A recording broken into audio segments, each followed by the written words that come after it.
Hello and welcome to another Views from the Valley, your weekly roundup of the news here in the United States, coming to you from the v3.co.uk offices in San Francisco.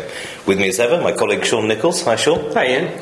Right, okay, I've actually been away over for a long weekend, celebrating another year on the planet, but you've been holding the court quite well. Now, before we left, we had a story which caused quite a bit of concern on the site regarding the iPad breach, so we thought we'd spend a little time talking about that. And before you start, yes, this was not a breach in the iPad's core security.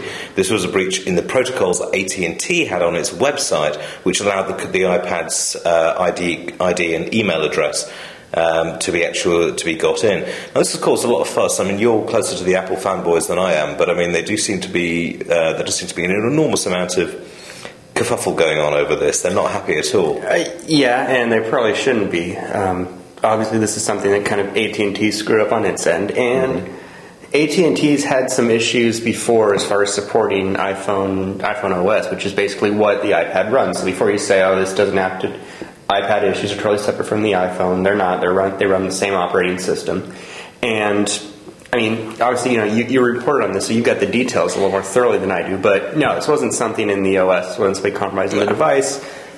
Your data is still lost either way. I mean, whether you need to be angry with AT&T or angry with Apple, either way, your data's kind of been compromised here, and.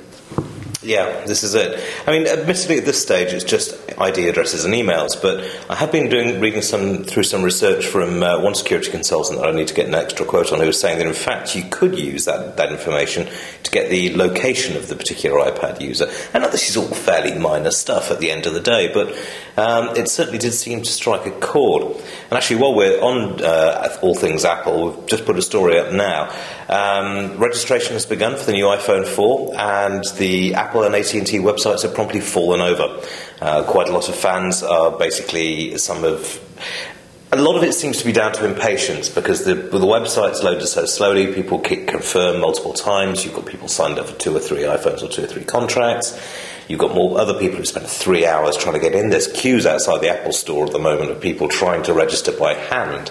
People, when we talk about the problems you're going to face when you're an early adopter and you want these first generation, this is what we mean. Besides getting screwed on price. This is why most people don't line up, in advance. Don't do this whole thing. And I think my advice to pretty much everyone, even if you're just this old school Apple fanatic going way back, wait 3 days, wait 4 days. I mean, that's all it's going to take. Okay, you won't be the new kid on the block with the iPhone immediately, but just wait for a couple of days. Yeah, that week without your new iPhone is not going to kill you, no. And it's going to save you a whole lot of headache, and it's going to make it easier for everybody else on this and everybody else trying to do this. I mean, Yeah, I know.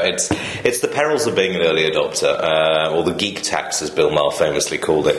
But yeah, I mean, just wait for a few days. It's as simple as that. It really is. Now, while we've just been discussing Apple, we should have a quick word about the top 10, because it does seem to have annoyed rather a lot of you this time round. Now, of course, talking about the iPhone was always going to be contentious. We actually think we did a pretty fair job.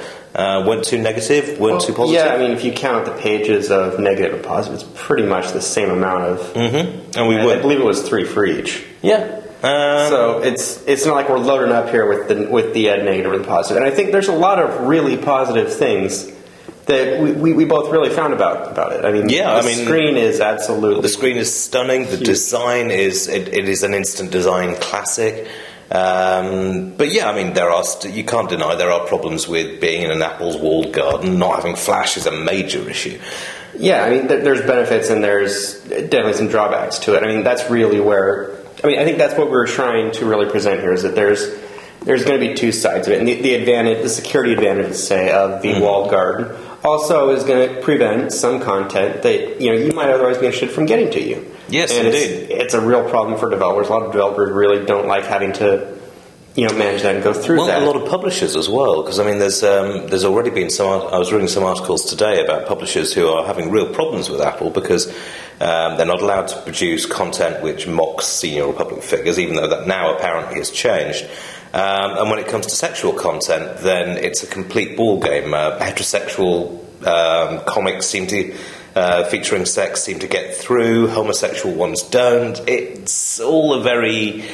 Basically, you're handing over control of your content to a third party, which, I don't know about you, Sean, but that makes me very nervous. Yeah, no, I'm an iPhone user. I don't read my news and other things through the iPhone. Or not. That's probably why I wouldn't get an iPad, honestly, because that idea does kind of worry me a little bit. Then again, pretty much every device is going to do that to some extent. Yeah.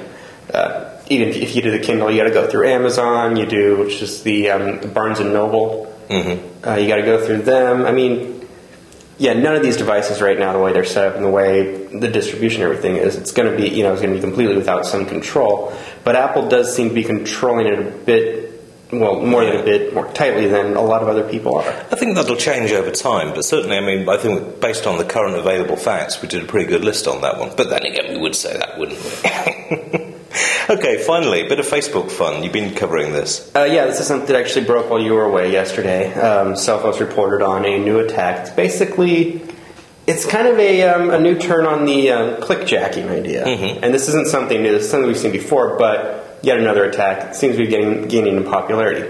Basically, I think Selfos described it as like-jacking, essentially taking the like feature from Facebook and kind of using that to spread something. In this case, they constructed a page that was, advertising the hottest women on the web. That's what it was.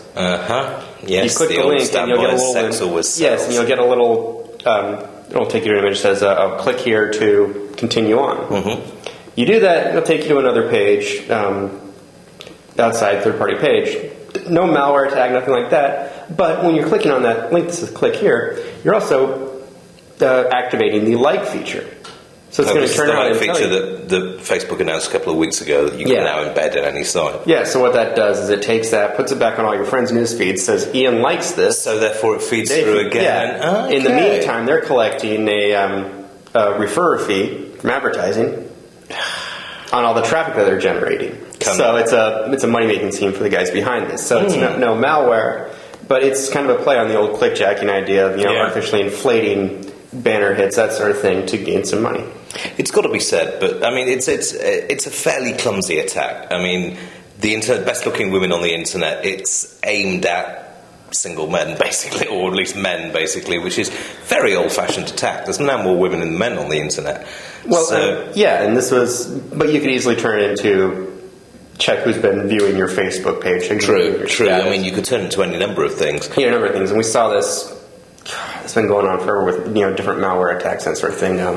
Harvesting accounts, that was always a real popular one. Yeah.